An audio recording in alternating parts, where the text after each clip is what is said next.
So what time is it with you, Christian?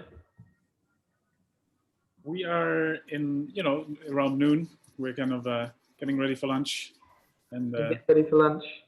We're wrapping up for the day. Yeah, excellent. No, it's been interesting. It's been fascinating here in terms of, due to COVID, how you have so many spaces outside, restaurants who are opening up outside, and it's become very Europeanized here in terms of outside seating and things. So let's hope that stays. Would you normally not have that then, like caps with loads of seats out the front? Yeah, I mean, they closed down a lot of streets, for example, just literally for restaurants to have outside seating, and so it's additionally to that. Yeah, it's like this kind of the old cities in Europe where you have these cute little streets, and so I think they try to create some of this year. Oh, fantastic! Yeah, it is nice. It is nice to have that.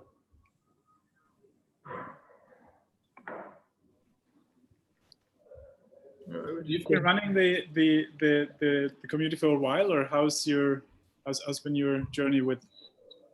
So we've been running as an organisation 2 years in January coming up. So January 2019 we launched our first accelerator program in the summer of 2019, and really just grew from there. Various programs all the way from the point where people are looking at concept and ideation, all the way through to scale up and growth, everything in between. Yeah. So a large part of the audience is Birmingham, but we also have reach with some of the earlier stuff across the whole UK, and with the accelerator actually globally as well. So yeah, real big mix, but all centered around the stuff we're doing in Birmingham. Yeah, that sounds great. My brother, he studied in Coventry, so I had the opportunity to visit Birmingham a couple of times, which was always beautiful. Fantastic. Yeah. And you were how long were you at? I know you still do bits at LSE, but how long were you at LSE for? 10 years actually. I came for a year, but then somehow stayed for 10. So it's awesome. All right, we'll just have one more minute, and then we'll make a start. Great.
Okay, I think what we'll do is we'll make a start, and then if there's a couple more people to filter in, they can filter in. So I'm not going to say very much. I just want to thank everybody for coming. Really excited to see you all here. Really looking forward to exploring this topic today. You'll all agree that with the times that we currently find ourselves in, this is such an important topic, and I hope that you all get a lot out of it. Let's thank you, Christian, as well for joining us today. And I'm going to hand straight over to you to take us away. Thank you so much, and thanks so much for having me. Thank you everyone for joining. Good afternoon. It's wonderful to be with you. I'd have loved to be with you in person, hopefully soon another time. I'm now in New York, in my apartment here. And, I recently moved to New York, and it's been an interesting journey, and we'll probably talk about this later as well in terms of how COVID has influenced our lives in many ways. But I'm delighted to be here. I mentioned earlier in our pre-conversation that my brother used to study in Coventry, so I am very, I used to visit Birmingham and the area quite often, and yeah, hope to come back soon. For now, thank you so much for joining. This is a topic that is very dear to my heart. It's something where, in my own life as community builder, entrepreneur, and business person and researcher, it's the one thing that seemed to be the thing that the most successful, joyful, purpose-driven people have in common, which is that they were able to turn the unexpected into positive outcomes and really navigate uncertainty. And so today I'd love to share a couple of insights that come out of our work around how do you cultivate serendipity? So how do you set yourself up for positive outcomes in a world that is changing so fast? To give you a bit of context, I mean, I started a journey when I was 18. Essentially, I had a car accident that kind of put me on a search for meaning. It was one of these kind of near-death experience type situations where you know that you could have been killed, and you ask yourself a lot of questions. And I asked myself a lot of questions around, if I would have died, was it all worth it? Was it meaningful at all? And at that point, I felt there wasn't that much meaning to what I was up to. And so since then, I've been reading a lot into Viktor Frankl, a book I highly recommend, who was trying to understand, how do you find meaning in crisis? How do you find meaning in the toughest of situations? And essentially shape your life by reacting to situations in ways that make us grow and make us have some kind of impact. And so that journey led me into community building first. So we set up a community called Sandbox Network, where we bring together young innovators around the world, help them make ideas happen. And you know, when we built that around like 12 years ago or so, you would go to dinners and people would be like, "Oh my God, such a coincidence!" When like during their conversations, I got super excited about this question: why did some people seem to have more positive coincidences than others? And like, what is that kind of mindset that seems to be there? And then, to my absolute delight, in my work as entrepreneur later and social entrepreneur, and then in my research, it popped up again and again and again that that's kind of theme of serendipity and that theme of how people have been shaping that in their lives. And so that's really what today is about. First, kind of looking into what are we actually talking about? What are a couple of inspiring examples? But then most importantly, what are some practices we can employ to create our own smart luck and really do something with it? Being the German I am, of course, I have a very structured table of contents. So here are just kind of the few things I'd love to talk about, and then dive into like a Q&A and really have a conversation. I feel it's one of those topics where I'm sure each of you has a wonderful story or experience or insight. So I'm really looking forward to the Q&A session as well. So I'd love to start with kind of briefly the context, a couple of examples, then talking about what is a science-based framework for cultivating serendipity. So we've been doing a lot of research in that direction. And then essentially, what are those practices that we can really influence and do something with? In terms of examples, the quintessential one, of course, is the one that happened to me all the time when the world was still open. When you have erratic hand movements like I do, you tend to spill a lot of coffee in coffee shops and wherever you are. And you know, this kind of situation where you spill a coffee and you spill it on a person next to you, and you look up and you feel there might be some kind of connection, like whatever that is, but you feel like, oh, that could be something. And now you have two options. Option number one is you just say, "Oh, I'm so sorry, here's a napkin." You walk outside and you're like, "Ah, I should have talked with that person." Or other one is, you know, you kind of engage conversation and see where it leads. And like, that's obviously how a lot of times we might find our love partner or co-founder or others, by essentially acting on these unexpected moments of the coffee being spilled. And so if you think about your lives and how a lot of the things that shaped your lives came about, I'm sure there's a lot of these kind of small moments that were unexpected, but then what you did with it led to that kind of outcome that really that really shaped your life. This is a recent example here. A lot of breweries, when COVID happened, a lot of breweries realized that they can't sell a lot of alcohol anymore to restaurants because a lot of them were closed down. So they realized, oh my God, maybe we can use our alcohol to produce hand sanitizers. And so what happened is, again, unexpected event like COVID, but they said, okay, let's do something with it. And maybe our alcohol can relate to this new problem, which is essentially producing lots of hand sanitizers. One of my absolute favorites is, of course, something that happened actually when I was still in London. The last decade of my life I spent in the UK, and I got a call a couple of years ago. I don't know if you remember when this ash cloud happened, this volcano that broke out in Iceland, and you know, all flights were grounded, planes were grounded in the UK, and I got a call on a Saturday morning by an unknown number, and you know, I kind of had a long night out, and I was like, well, okay, whatever, I'll pick it up. And so there's this guy on the phone. He's like, well, hey, we haven't met yet, but a friend gave me your number, and you know, I just came from the Skoll World Forum, which is a big forum for social entrepreneurs in Oxford. And my flights were canceled, as were the flights of everyone who attended the conference. So we're all stuck in London. So I want to organize a conference. So within 32 hours, he organized a full-fledged TEDx Volcano conference with people like Jeff Skoll speaking, with 10,000 people on the recorded live stream and so on. One of the coolest TEDx events that were produced, because he acted on that unexpected moments, connected the dots to TED. He knew that TED loves this idea of turning, a bad situation into an opportunity. And then once TED was on board, he got all these speakers and everyone else on board. And it gave him like an amazing kind of exposure and everything else. And it was a fantastic event. Another example of serendipity is here on the upper right. I would usually ask you now who knows it if we were in the same room. It's usually a good sign if you don't. This is essentially a couple of decades ago, a couple of researchers were people giving medication against angina, the illness, and they realized that in male participants' trousers, there was some kind of movement happening. And, that was unexpected, right? And usually when that happens, we would probably say, oh my God, that's embarrassing, or let's try to find a better product that doesn't have, quote unquote, that side effect, right? Of having that embarrassing movement. They did the opposite. They said, this is unexpected, but we know that a lot of people in the world will have a similar problem of not having something happening in that department. So why don't we make that into a medication? And that's how Viagra was born, right?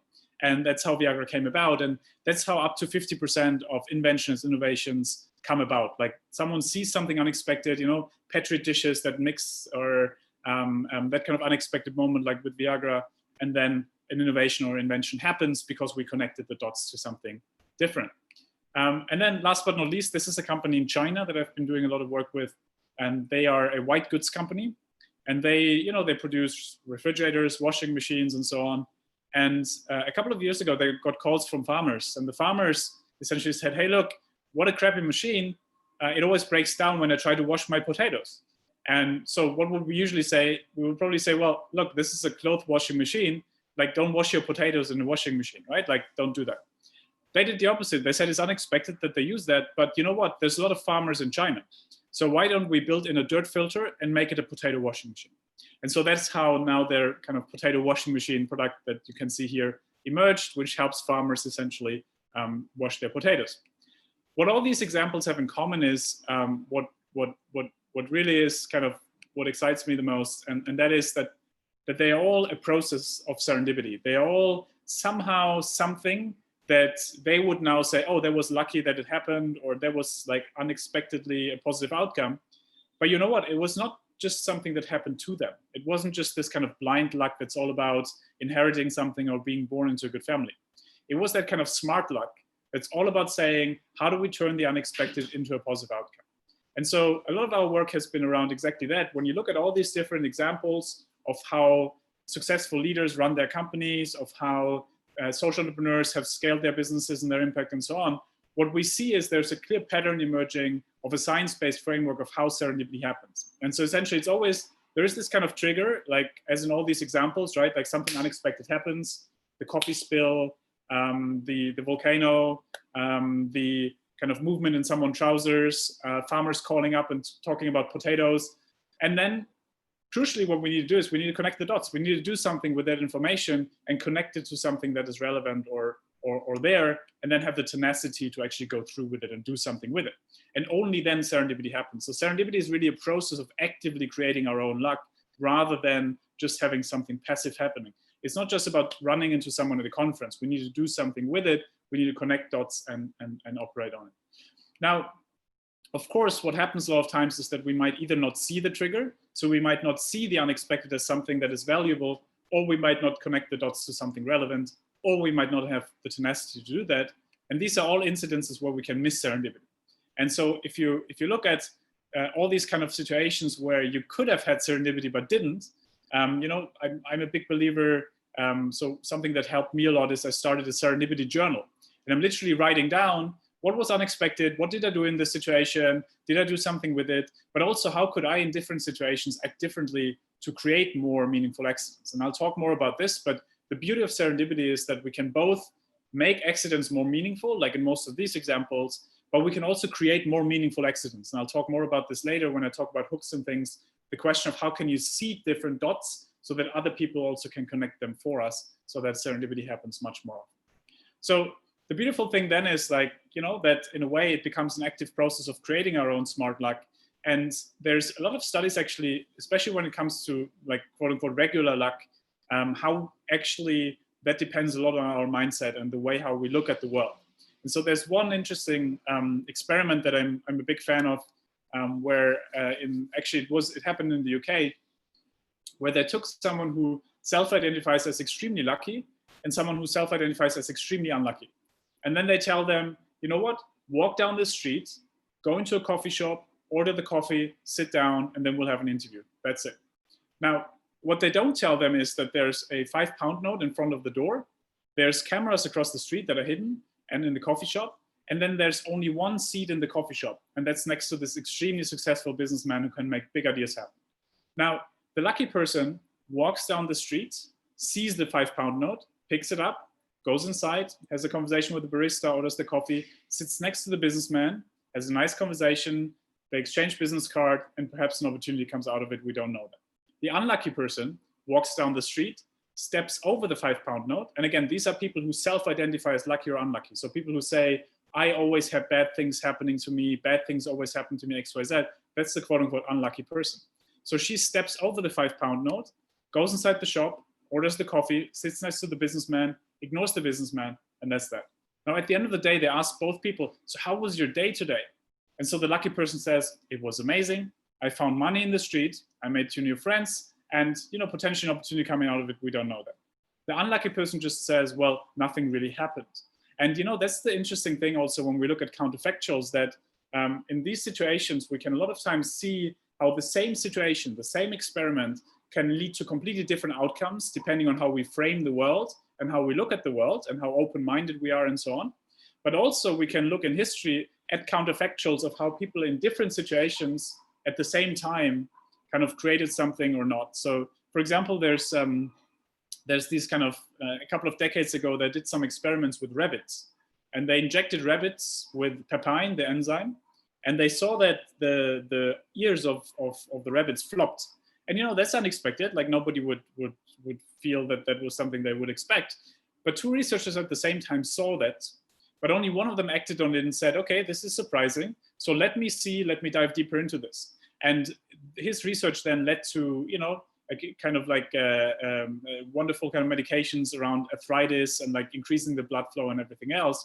Because again, he saw the unexpected, but he also did something with it and went on it, versus the other person didn't act on it and nothing came of it. And so essentially, again, we have this active element of that when we look at similar situations, how they unfold, we can compare what happens when someone makes a proactive decision versus not. Now, one of the things I find fascinating about serendipity is that it always depends on when we look at it, right? Like, what is a positive outcome in the end? And I realized this when writing this book, The Serendipity Mindset. The first draft I handed into the publisher, they were like, hey, look, great. Like, we like the content, but we need more love stories. And I was like, I'm not sure I'm the right guy as a then kind of 35-year-old single guy in London. Like, what do I know about love? Like, there's probably better people talking about love. But they were like, no, like, see if you can find 1 or 2 love stories about serendipity. And so I'm like, okay, well, let's see. Right after that, I had a meeting set up with an ex-girlfriend of mine who, we are very close friends, and we were just like scheduled for a catch-up. And so I asked her, so like, do you know of any cool love stories? And she was like, well, our story. And I was like, what do you mean our stories? We're not together anymore. Where's the success here? Where's the outcome here that is somehow positive? And, she said, look, like, we met coincidentally in a Starbucks, right? Like watching each other's laptops and somehow kind of, got into a conversation. And then in a way, we set each other up for a life where we gave each other emotional support. We introduced each other to nice people. And if you check back now, our development, actually a lot of it came from that relationship and like how we essentially put ourselves on different tracks and so on. And, to me, that was really kind of, it forced me to rethink a little bit. What do I think about when I think about a positive outcome? When it comes to relationship, is the positive outcome all about that you're still together? Or is it also about that you had a beautiful time in that particular period that set you up for something different? But also with other things, right? What is company success? Is it that you make X, Y, Z revenue, or, is there something more holistic and so on? So the beautiful thing of serendipity is it depends on when we look at it. when I looked at it, when we broke up, it certainly wasn't a good moment. But then later on now, it unfolded into something beautiful again in that sense as well. Now, before I dive into some of the practices of how we can actually cultivate serendipity, I wanted to briefly share that, of course, people have very different base levels of serendipity, right? That they could create. Like if I'm born, like I'm here in the West Village in New York, like it's extremely privileged, right? Like I have access to some kind of networks that others don't have. I have access to education. I have access to a lot of things that make my potential field of serendipity much bigger than others. And so hand in hand with working on mindset around serendipity is, of course, like working on structural constraints and working with a lot of the work that I'm super excited about is how do you work with governments and educational institutions to develop structural ways of enabling societal mobility, for example, or social mobility that enables other people to have more, a higher serendipity-based level as well. And I'm delighted to talk more about this later as well. For now, I'd love to kind of just, dive into some of the practices. And it's really, we just finished actually a study with 32 of the world's leading CEOs, so CEOs of MasterCard, of Procter & Gamble and other companies that have kind of done a lot in the world.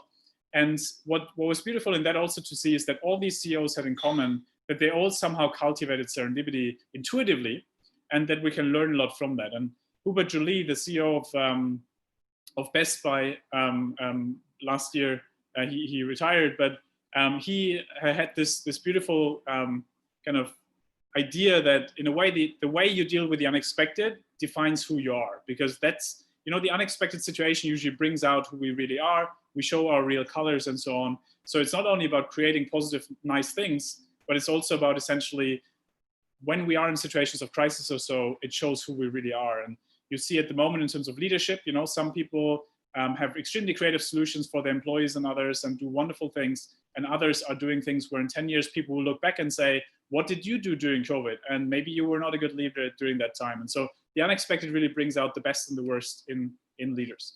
And so what's really becoming important here, and I think also to the people in the room, and again, I'm really looking forward to diving deeper also into some of the practices that are working for you, is really developing a muscle for the unexpected, developing a muscle for creating serendipity.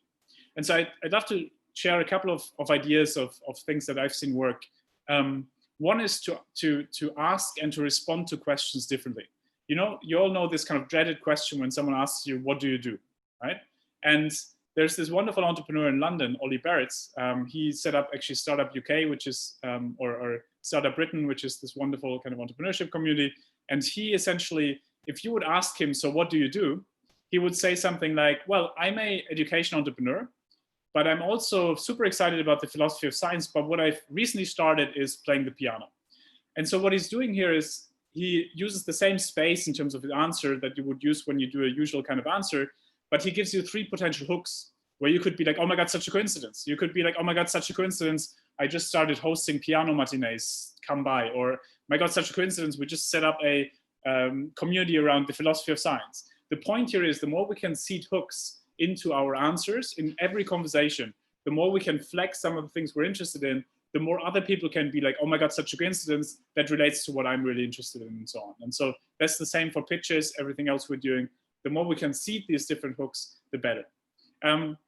Also, of course, the way we ask questions, do we ask something like, what do you do? Which puts people into boxes. Or do we ask something like, what's on your mind at the moment? What is, something that opens up the spectrum of potential answers where the other person could tell us about what they really are thinking about. Another tactic is to look at mistakes and crisis differently. So to really kind of think about every unexpected situation or crisis as an amazing opportunity for experimentation and learning. Like in the example of Viagra or the potato washing machine, if we only see that as a problem, what just happened, then we will never come to an interesting outcome. But if we see it as something where we're saying, oh my God, there's some unexpected information, let's do something with it, we can really work around this. And so companies have started doing things like in their Monday morning meetings, they would not only ask, okay, what are our goals for the week and X, Y, Z, but they would also say, hey, look, like what surprised you last week? Was there something unexpected in the data? Did you see any customers who reacted differently to something?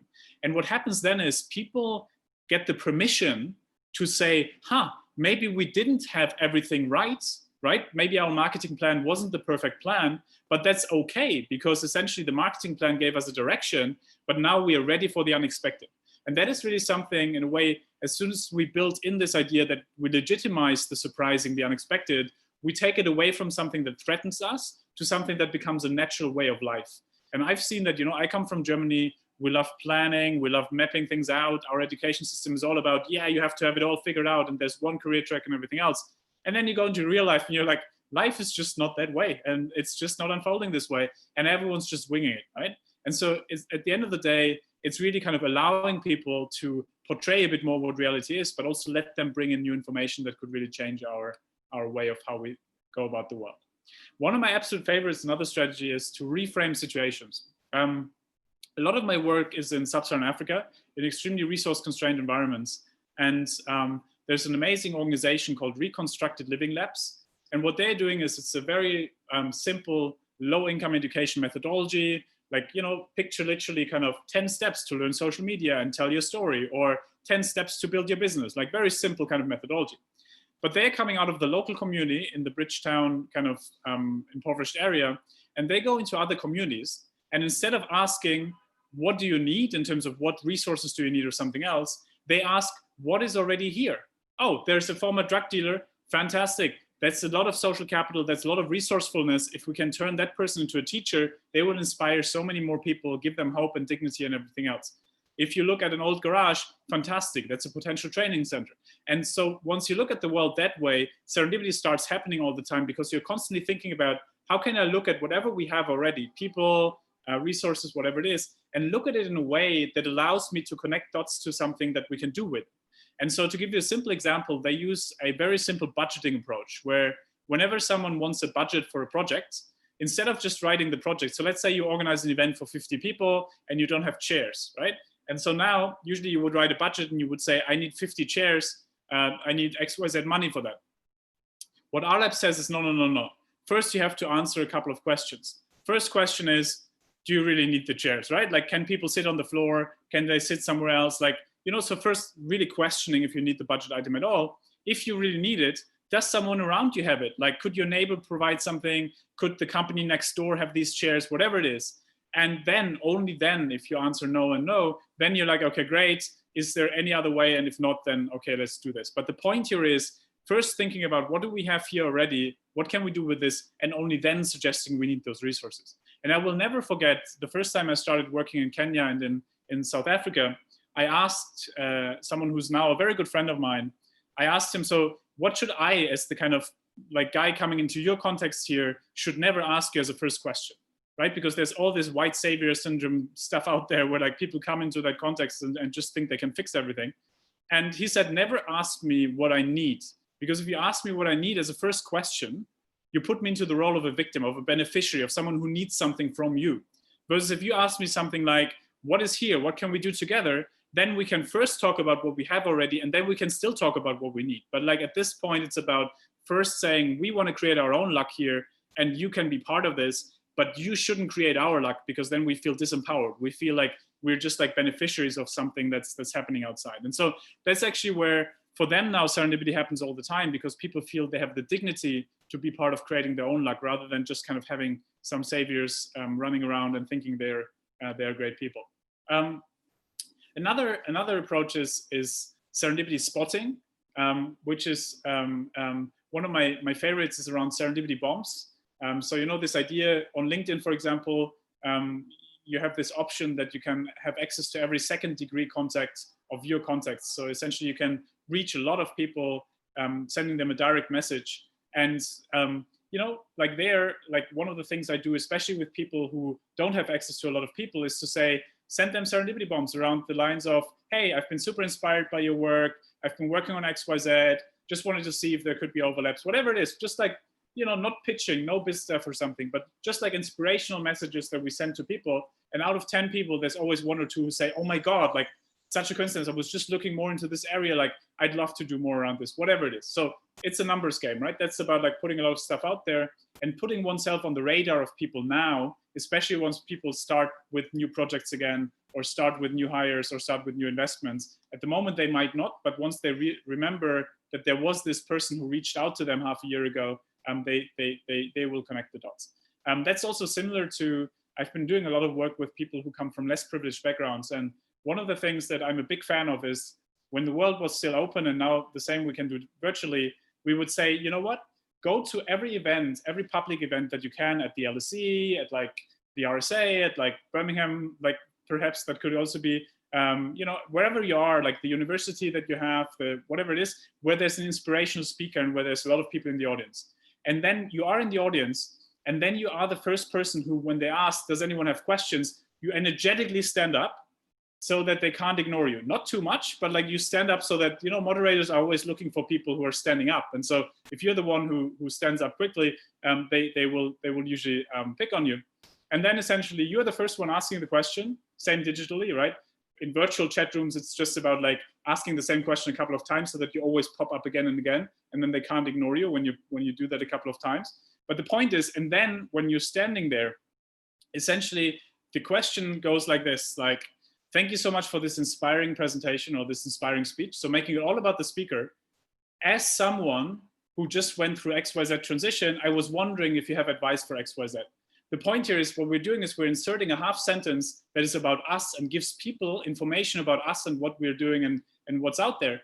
And usually every time when someone does that, there's always 4 or 5 people afterwards from the audience coming to the person and saying, my God, such a coincidence, my brother went through a similar transition recently, let me connect you. Or such a coincidence, my sister has a business in that area, whatever it is. The point is, we now turned an audience of 400 people into our audience with this one question that has a very kind of inobtrusive half sentence about us in there. And I think it's these kind of strategies where we, even if we don't have a platform, we can create our own platforms by being smart about how we frame these situations into what we're doing. So that's all about like seeding these serendipity bombs. And then also, you know, there's a lot around how we can leverage technology and space design.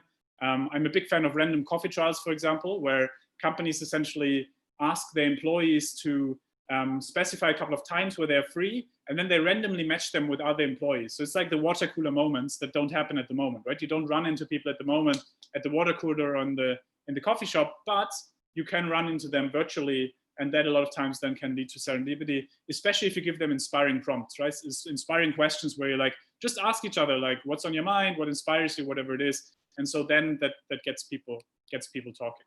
And then last but not least, one of the things that I found to be most effective is something that a lot of the senior executives I'm working with are doing intuitively, but that like our studies now also show, and I've seen it in my own life as well, is one of the most effective ways to really cultivate serendipity, which is to have a certain North Star or a certain sense of direction or a curiosity or an interest, something that guides us in some kind of broader idea of where we want to go, but then the humility to be ready for the unexpected when it happens and to connect the two.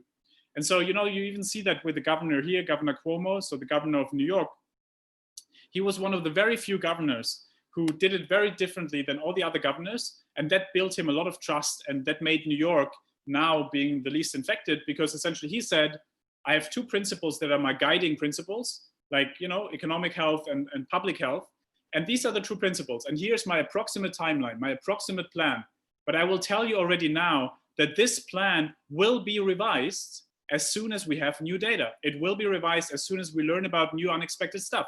And so what he does here is he gives people the comfort to say, I trust that he knows what he's doing. There's clear principles. But at the same time, I also trust that, you know, things might change and I'm prepared for that. Versus other governors did the opposite. They would say, we will open up exactly on May 15th and exactly on May 16th, we'll do XYZ. They tried that in Florida and other parts of the country. Then the problem is as soon as unexpected information comes in, like they have to either hide the information in the data, right? Because they don't want to know, like they don't want to revise their timeline, or they have to revise the timeline and lose trust of their stakeholders. The point here is that the most successful people that we've been working with, what they have in common is they're really good at setting this purpose or North Star or principle, but also then being humble enough to say, you know what, I need you to help me figure out that strategy because you have more information than I have. And so it's really kind of working around these things. Paul Polman and Unilever did the same. It's a lot of times how that really happens. Now, a couple of final thoughts before wrapping this up. I think one of the key things that's behind cultivating serendipity is normalizing imperfection, this idea that nobody's perfect. And of course, we want to avoid things that we can avoid in terms of mistakes, but we also want to embrace things that could lead to something. if we have time later, we can talk about project funerals and post-mortems that are ways to incentivize serendipity by having certain practices. Also kind of, there's of course like all these things like meditation and energetic things, right? Because a lot of times if we have quote unquote positive energy, it attracts people to us that want to connect the dots for us. There's a lot of other things. I'll just include that in the slide here. So those of you interested, please feel free to reach out and we can talk about more of it. But I definitely want to make sure that we have enough time also for having a bit of conversation and questions. But you know, being from Germany, I want to kind of close with the philosophical notes. I'm from Heidelberg, where there's this philosopher's way, and so you know, Goethe and Schiller wrote a lot of their poems there. And Goethe had this beautiful, beautiful poem that inspired Viktor Frankl, or this beautiful idea, which was essentially that if you take someone as they are, you make them worse. If you see them as a kind of like drug addict or former drug addict, versus if you make them, oh, sorry, the screen just, yeah, perfect. If you take someone as they are, you make them worse. But if you take them as who they could be, you make them capable of becoming who they can be. And you know, that's what serendipity is all about. Serendipity is about saying there is so much potentiality out there. There's so much that could be. And once we start seeing in other people, they don't have to always be a former drug addict. They could be a potential teacher. Or our company doesn't always have to be a brewery. It could be a hand sanitizer company. Our kids don't have to be XYZ only. They could also be XYZ. And once we start doing this, we build this beautiful potentiality where every moment could be that kind of moment that beautifully shapes our lives to something that really is there and takes away from that anxiety of change and uncertainty. And so with this, my editor tells me I should mention that there's the book that just came out. You can see it here, the Serendipity Mindset, where you know a lot of this is in there, including exercises and everything else. And thank you so much again for the invite, and I'm really looking forward to the conversation. Awesome, thank you very much, Christian. I don't know about you guys, but I found that really fascinating. And funnily enough, one of the examples you mentioned on how we can kind of create serendipity, the serendipity bombs you mentioned, was exactly what I did to you to get you here. So you mentioned, you know, drop someone a message and say, hey, I you know what you're doing. Again, I read an article that Christian had written in the Entrepreneur Theory and Practice Journal, dropped him a message on LinkedIn saying, hey, read this, found it really interesting, let's stay in touch. Several months later, here we are doing this event now. So it really does work. Well, and thank you for making it work. I mean, that was literally you connecting dots, right? And you making it happen. So thank you for that. Completely. Who would like to start us off? Any questions? If you want to put a message in the chat to say, you know, hey, yeah, I've got a question, we can let you unmute and ask it. Or if you haven't got a working microphone, more than happy to let you type in the chat. Nobody ever wants to be first. I mean, maybe even something where if anyone wants to share like a key insight, or Alex, yeah, perfect.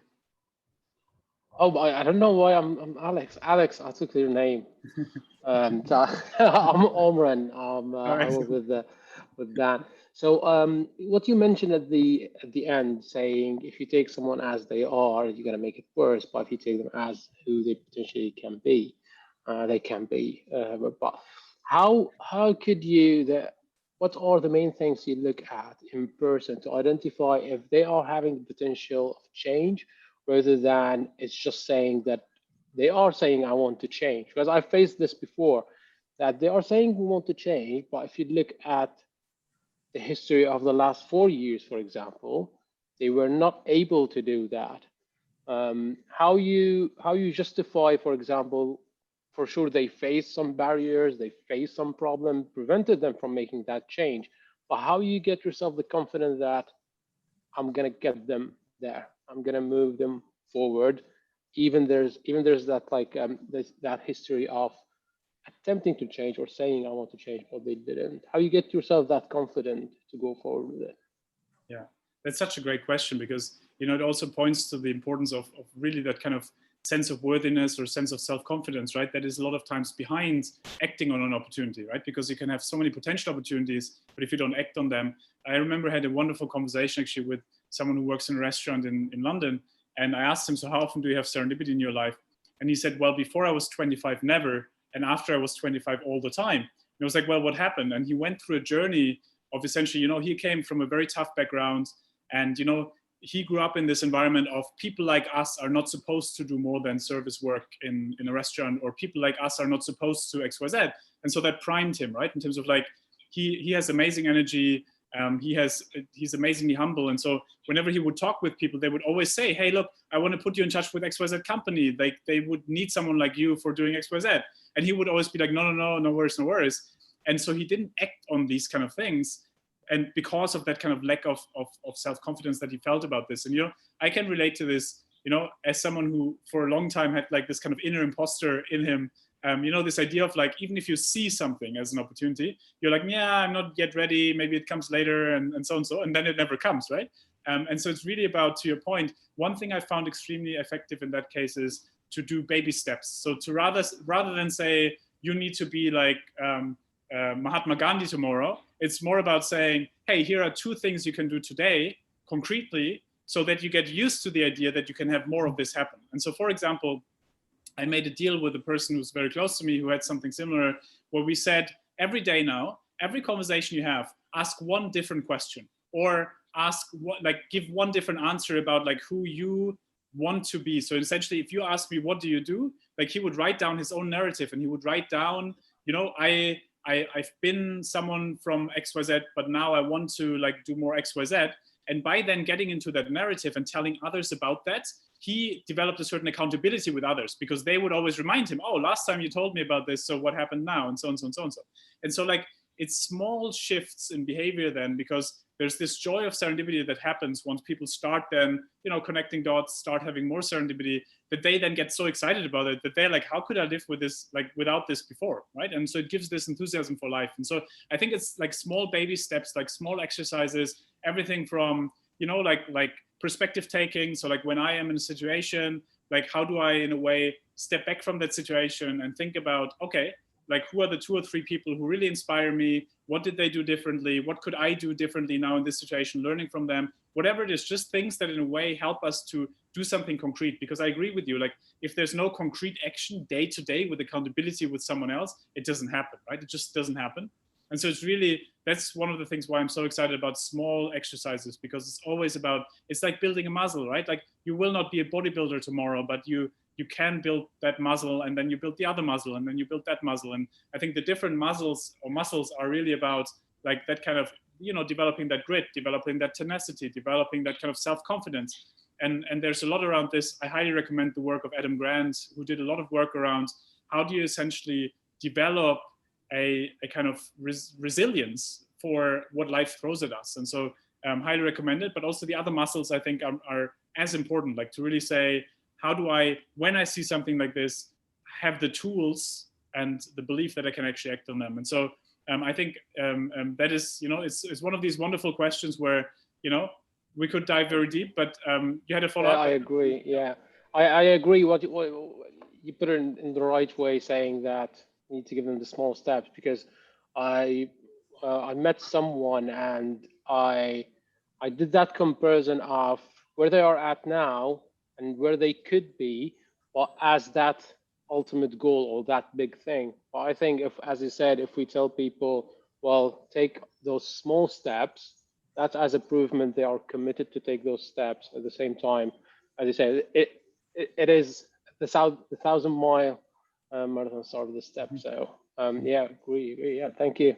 Yeah, thank you. And that's such a great point also, because, to your point, it's one thing to probably tell someone where they could be, and the other one, and that's the beauty of serendipity, to say, I can't know where you could be. I can give you some potentiality and I can give you some ideas, but you then have to rubber stamp yourself into who you can be, so that it's your own journey, right? And I think that's the beauty then of those kind of things we just mentioned, that in a way they can then discover who they could be without us pushing it on them. And so I think that's, it's like with kids, right? Like a kid doesn't want to be told where exactly they should be tomorrow, but if you kind of like make it an adventure for them, then they're like, oh my God, yes, great. Like I can see that coming. And so I feel like that's so thank you so much for that great question. Awesome. I've got a couple of people lined up in the chat. But Gabriella, I noticed you turn your camera on and put your hand up, so I didn't know if it was something related to what we're currently on.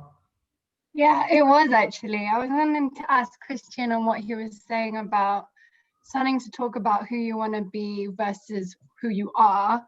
And I read some interesting psychology papers that talk about if you start to do that, then you're actually living the experience, and that actually you should not be talking about what you want to do, because in your mind, you're actually living that experience as if you were doing it.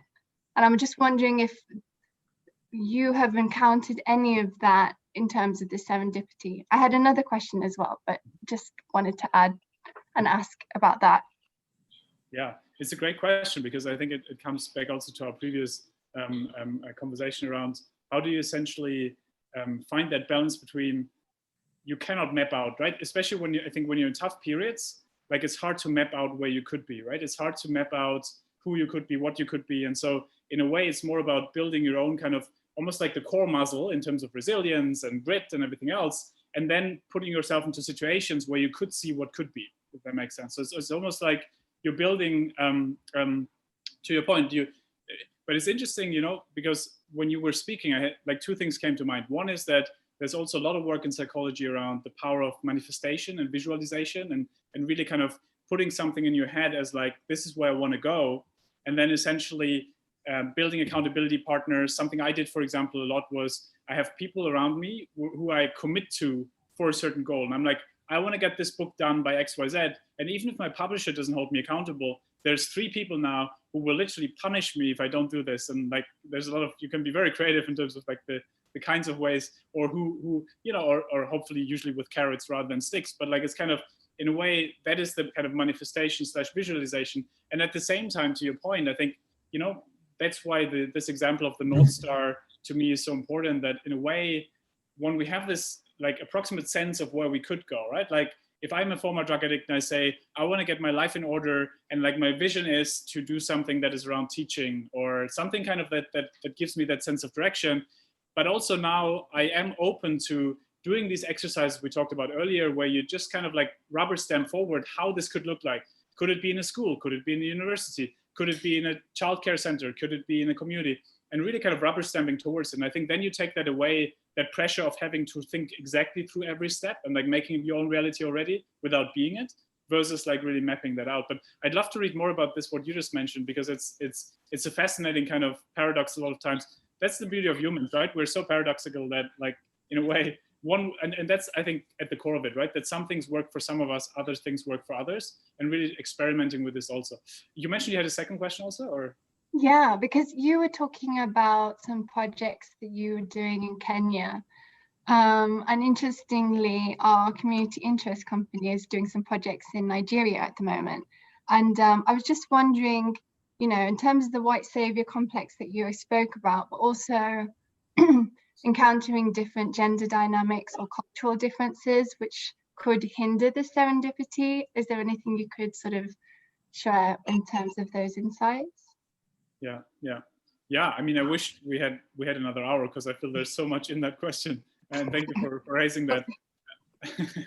And obviously, I'd love to hear your experiences, because I think one of the things I found extremely fascinating, one of my core rules is to always work with locals and have them have at least as much say as I have in every project. So to really say, you know, there's only so much I can know as someone who comes into a new context. And there's a lot that is local, but also, you know, building that ownership locally. And so I've been a big fan actually of social franchising. So the idea of essentially saying, how do we have local entrepreneurs be part of whatever we're building in a way that they have their own company around it or their own thing, and so have an incentive to really kind of build their own kind of community around it and everything else, because there's obviously amazing social capital usually, but we also need an incentive to act on that. I think, you know, in terms of the like cultural differences and so on, I found it fascinating. Of course, there's, you know, a lot around gender, especially also in countries, you know, where traditionally there was a more patriarchal kind of idea of the world. And I think it's always kind of a challenge to navigate some of it.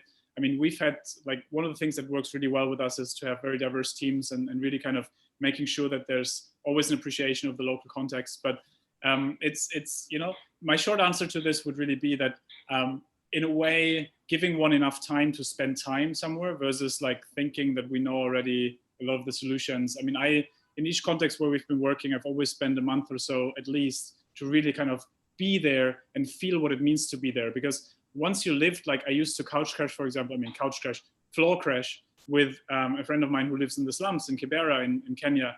And when you do that for some time, you realize our idea of what poverty means is very different from the actual lived experience of poverty, in the sense of the noise levels, you don't have a single second to focus on what you're working on, right? Like, because it's constant interruptions, there's always 10 people around. And if you think about it, you know, to me, that made a big difference when the education NGO that I supported, we completely rethought the whole model, because essentially it was like, it's not enough to just get someone to a school if like the rest of their environment essentially doesn't incentivize anything around that. And so that's where you kill serendipity, right? Because you don't enable people to have that space. And I will never forget, as the last thought on this, I will never forget when I was working with an NGO there around education, and they had, you know, all the funders flew in to Kenya, and you had all these, it was a boys' school, and so all these boys were graduating, and, you know, the funders were very proud of themselves, and everyone was like celebrating. And then at some point I saw this boy, and he had a scratch in his face, and I was like, well, where does the scratch come from? And he was like, I don't want to talk about it.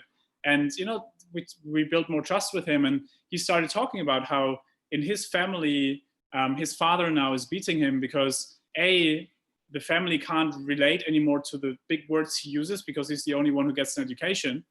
So essentially there's this whole problem of, you're in a context where you educated someone out of their social relationships, because now they want to connect differently, but you know, the father now feels, oh, this boy is smarter than me, and that sounds like an insult, right? Like to me. And so it's kind of, in a way, and then like there were other problems around how now, because the boy couldn't work, the sister had to bring in the money, and there's not many options for a girl to bring in money, and so on. And so it's kind of all these different things where if we just come in, and there was a very long-winded way to say, like, if we just come in with thinking that we know what impact means, for example, in terms of helping this one kid to go into education, we don't understand the unintended consequences. We don't understand what the actual outcome or impact is. In this case, for example, yes, you educate a boy, but you destroy a family structure and even a whole community structure, because these people are literally taken out of their families. And so it's really about thinking about more holistically, if we take someone, for example, into education, what are alternative revenue streams if that boy brought in money? What are ways to educate the whole family rather than just the boy? And really kind of this holistic community focus rather than just individual focus. And to me, in all development work that I've ever done, to me, this was the biggest insight, to never just focus on the individual impact, but to always think about what is the community impact here, and what does it mean in the long run?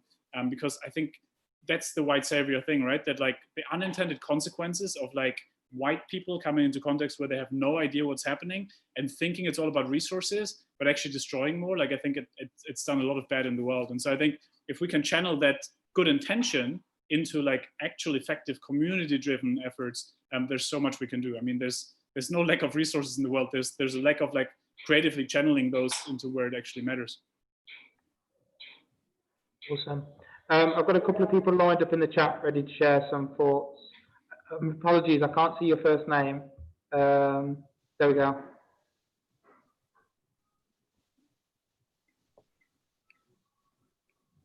Are you there? Is that Asim? Is it me? Asim, yeah. Hi, Asim. Yeah, sorry, hi. I can't see your first name. Yeah, it's Asim Ishak. Hi, Asim. I work around Birmingham, but I live in Nottingham. So thanks for letting me in. Fantastic presentation. I really enjoyed the ideas, because I've been behaving and thinking like that for a long time. I mean, I can go into a room of strangers and I can find opportunity, whereas somebody else can go into the same room and leave with some drinks and some food. And, you know, I find opportunity everywhere, whether it's to help somebody or whether it's to find some business, to make a meaningful connection. So today you've actually helped me feel a bit more normal.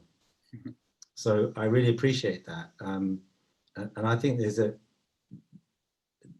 part of this is being hungry to do something and show interest, but show interest more than doing something. Because I think if you can show interest and be interested, you can always find something where you can connect or you can serve, rather than, you know, having this salesperson mentality where you go in and you got to sell something. And if you go in wanting to flog stuff, or get a contract, or get a date, or get a meeting, you always come back disappointed. But if you go in being interested, there's always something that you're going to get from it, right? So thanks for helping me do that. And in doing that, I'm going to take your advice. I was waiting for the Kickstart grant, which is a funding opportunity for small companies in the UK to take on new staff for 6 months. And I couldn't see that happening. I couldn't see somebody helping to do this. So I took it upon myself, and I put a grant for 22 companies together, and 75 jobs, and published that last week. So hopefully 75 new jobs are going to be created just because I was being opportunistic. So if any of you guys haven't taken that opportunity, then connect with me. I'll put my application in the chat. So tell me, how can I stop myself, Christian, from just going all out? And I come back with sometimes way too much stuff, way too many connections, way too many things that I've got to do.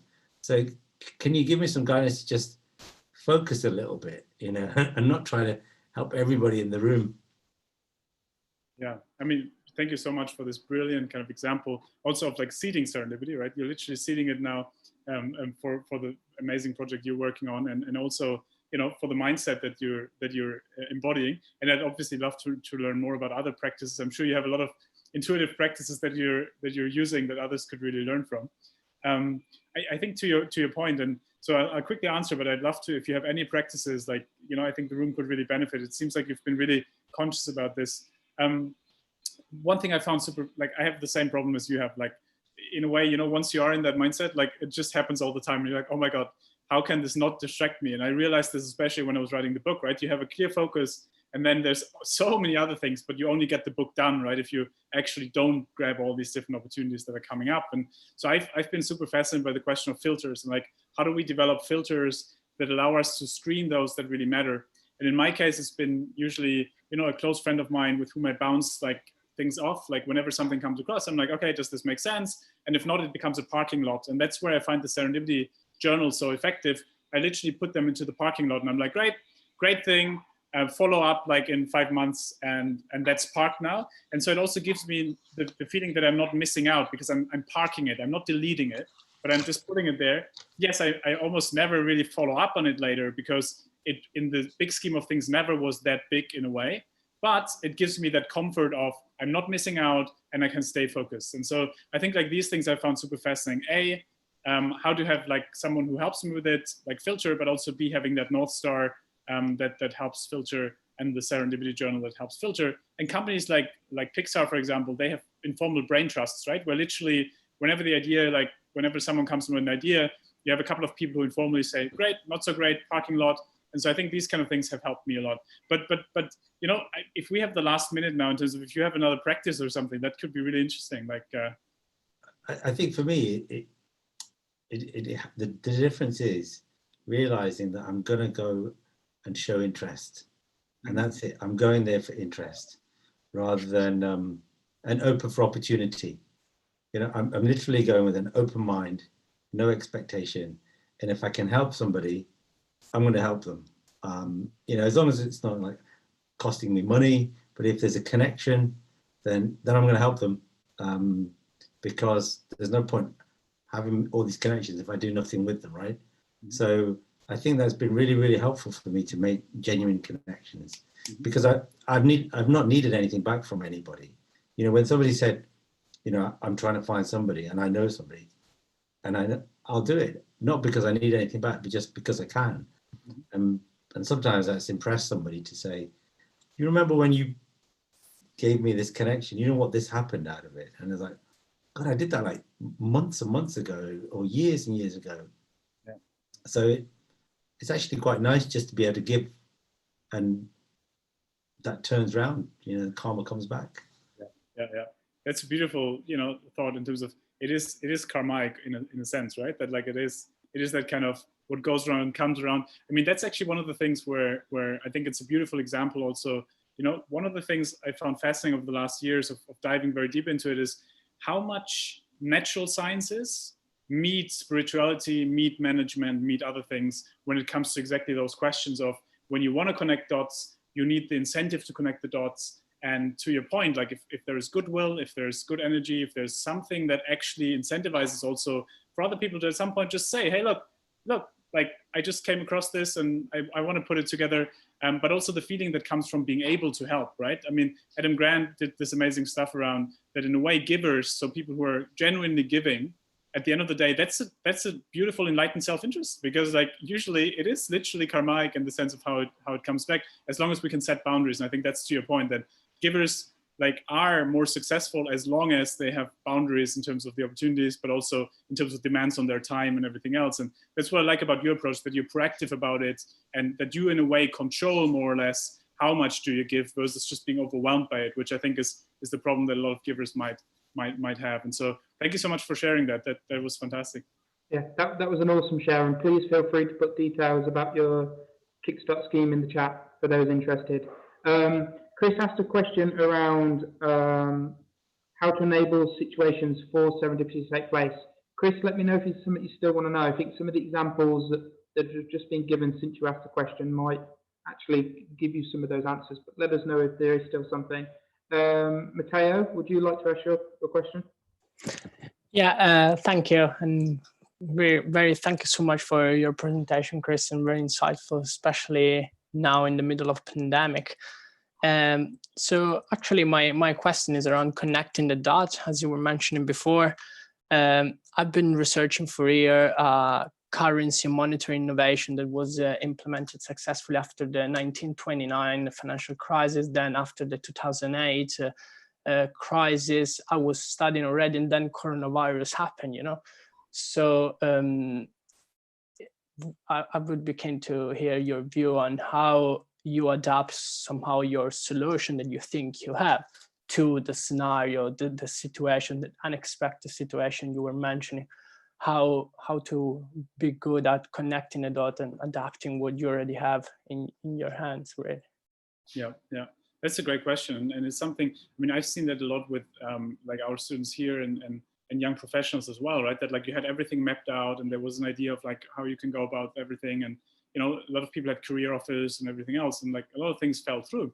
And one thing that I've seen work really well is to essentially think about like, what are the high leverage people around that in a way could help develop an opportunity space for, even if we don't know exactly yet what could be the next step, to help us to then, whenever it happens, connect the dots, because they might know better than us. You know, because a lot of times we might have the assumption that we can connect all the dots for ourselves, right? That I know where exactly I could be tomorrow. But you know, like if you take an adjunct professor, for example, at your uni, or a professor or someone, and you tell them about, hey, look, I'm super excited about X, Y, Z, and this is my interest.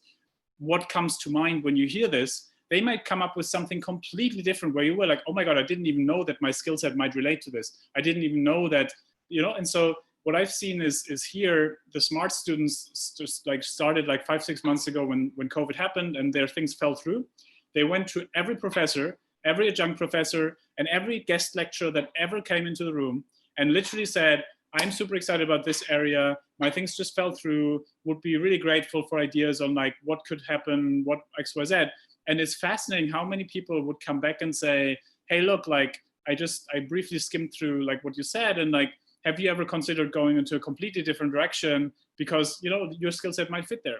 Or, you know, there's a lot of examples of people who would have friends then, like who would just do a simple like outreach, like sending 20 friends an email, right? Like a newsletter type thing, and saying, hey, look, this is where I'm at the moment. Do you have any ideas? Or, you know, just kind of making it a conversation around it. And I found it fascinating how many people really then are so smart at connecting the dots for us, even if we don't usually have a lot of people we can connect to yet. So I would almost reframe your question into how can it not only be the onus on us of connecting the dots, but how can we also incentivize others to do that for us? Because people genuinely want to help, right? People genuinely, if you give them an opportunity to help because you're genuinely in a position where, you know, it feels like it could work, people want to get involved. And so I think there's a lot of these kind of things around what we talked about earlier, these kind of seeding these dots, where if you put that out now, especially people who are not hiring at the moment, in 5 months, they will think back to, oh, I need someone there now.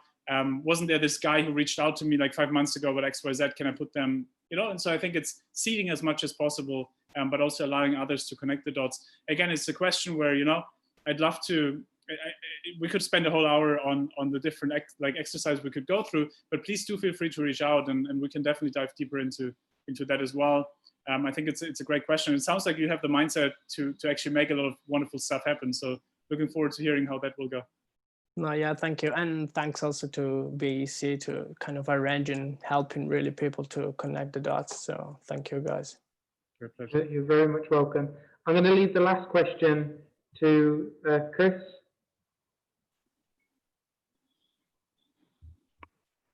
Yes. Chris. Christian, do you observe serendipity in the current COVID crisis? What are your thoughts? Thank you for the great question, which is, you know, it's something.